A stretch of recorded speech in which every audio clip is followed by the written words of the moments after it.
ơi ôi ta nào hẳn Apri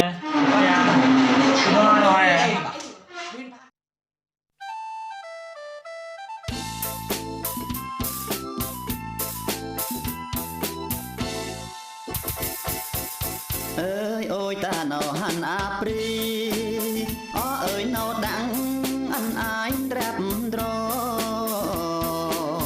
ơi ôi ta nào hẳn Apri ơi nào đắng ăn ai đẹp đro ơi ôi ta nào hẳn lều cho ơi lời chuyện rất là chăm chỉ.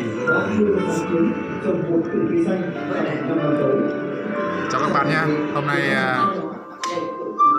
ăn mừng sân mới nha các bạn. Ăn mừng khánh thành sân bê tông rất là đẹp. Ok. Đây là chủ mưu của các bạn.